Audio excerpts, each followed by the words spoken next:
Hi, it's me again with Corel tips and tricks. Some of y'all might have watched this video yesterday where I cleaned up the text. Well, he's got these two things right here that did not trace. Everything else traced pretty good. So this is our original bitmap. So I'm going to move it over and it's right on top of the other one. So I can go like that. Now we're just going to trace this by hand. I very seldom ever trace anything by hand. If you get your 2-point line and go from that there to about there, and then this has a curve on it.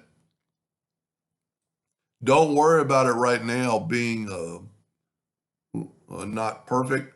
Then get your 3-point curve line. Try to go from there to there. Go from here to here. Now we've still got the 3-point curve line. You can use the 3-point curve line as a line. Just double click on it. Now we're going to want to look to see if we're close, and we're not. So let's take this and move it down. And because we've nudged this over, we'll be able to nudge it right back to the original. And so that right there is a little off. Let's right click and turn it into a smooth node.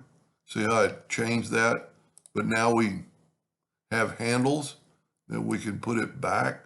We don't want, this transition to be rough. We're going to go here, put a little bit more. And you could really, critique it. Now, because we've nudged, we can nudge it to the new one. Now what we need to do, and there's two of these, so you can just do it again. That one will probably be easier. Then just take the Smart Fill tool, go up and get your eyedropper, and take that color and put it in there. And then, as always, take away your line, so select it all, and go no fill. Now, or no outline. Now, if you can see, this yellow is actually on top of the red line, just barely, and ours is too. That's pretty close. And the next one, this one would actually be easier because it's just basically two 3-point curve lines. So let's grab the 3-point curve line, go from there. You know what, let's try this, see what it does. Well, it got us close, and also he draws in thicker lines than I draw in. So now grab the shape tool, because I like doing this with hairline. So if we go to hairline, you just get a better idea to me what it looks like. So we're going to go here and we're going to click on that, and we can move our handle. You can actually move this in with the nudge, move this back down, maybe add a node right there. And that's going to help you right click on it and turn it into a smooth node. Whoop, that didn't work. So disregard that. Let's just double click on it. Let's see how the other handle's moving. So let's right click and turn it into a cusp. And by doing that, we might even actually have to put another line right there.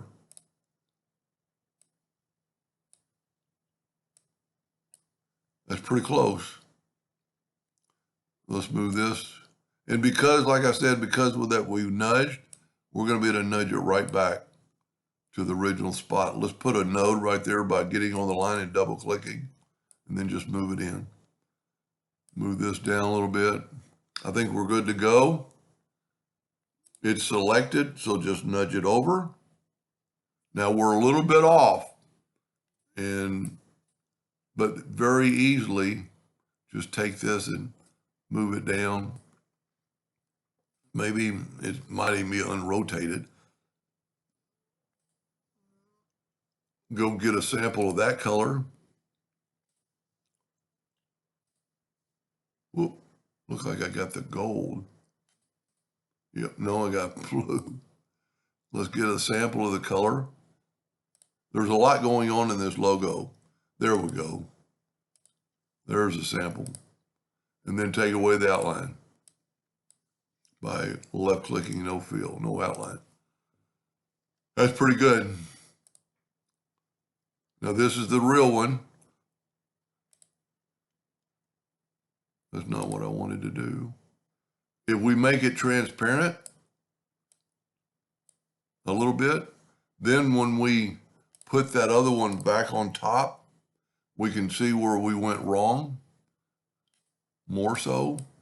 See, we're a little bit off right there. So we could take that and just move it down. Let's actually tell you what, let's see if we can make the transparent one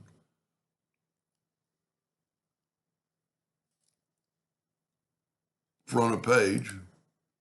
Well, it didn't really matter because it's a transparent, but we're off that little bit of amount. So if I would have started on the correct, by fixing that, you can, with nothing selected, and this thing's big, so I'm having to, let's change our nudge factor like to 2 millimeters, which I don't really have any clue what is 2 millimeters, but just grab one of these or the other.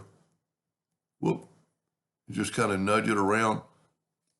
Let's make it 1 millimeter. So you have to go way off the page because to get this, you need to, let's go 0.05. Or you know what? Let's go 0.5. Probably enough. And if I would have done this to start, then that yellow box would have been in more of the correct place.